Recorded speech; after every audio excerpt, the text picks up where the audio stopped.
I very recently noticed something about nerdfighters. They're commonly interested in 3 topics: general knowledge, Harry Potter, Pokemon. And I know this is a very, very broad generalization. And I thought, well, those are all nice, I like all of them, but what about Lord of the Rings?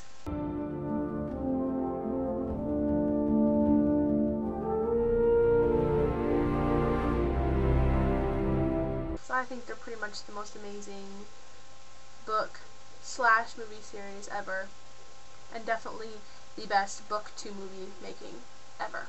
The last time I read the series of books, I kind of stopped paying attention to the poetry after a while because I was getting really, really annoyed with just all this random poetry stuck in there that didn't have it did have reference to the book, but it was kind of just in there. Until today, someone kind of showed me one from the first book, and I was blown away by how gorgeous it was. I never really went back to think about how amazing of a poet J.R.R. Tolkien was. Well, this is a poem of the tale of Beren and Tinuviel it's from the Fellowship of the Ring. So if you don't like beautiful poetry, you can stop watching now, but I think this is the most amazing poem that I've heard in a long time. And forgive me, I have to read off cards because I don't fully have this memorized. The leaves were long, the grass was green, and the hemlock umlets tall and fair, and in the glade a light was seen, of stars and shadows shimmering. Tinuviel was dancing there, to music of a pipe unseen, and light of stars was in her hair, and in her raiment glimmering. There Beren came from mountains cold, and lost he wandered under leaves, and where the elven river rolled, he walked alone and sorrowing. He peered between the hemlock leaves, and saw in wonder flowers of gold, upon her mantle and her sleeves, and her hair like shadow following.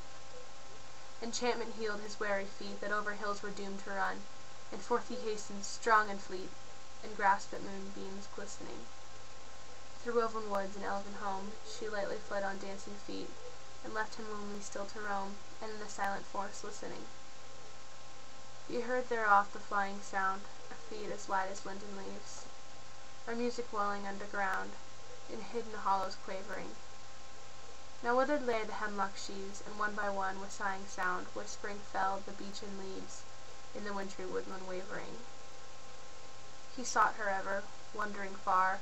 The leaves of years were thickly strewn, by light of moon and ray of star, in frosty heavens shivering. Her mantle glinted in the moon, as on a hilltop high and far. She danced, and at her feet were strewn a mist of silver quivering. When winter passed, she came again, and her song released the sudden spring, like rising lark and falling rain, in melting water bubbling. He saw the elven flowers spring about her feet and healed again.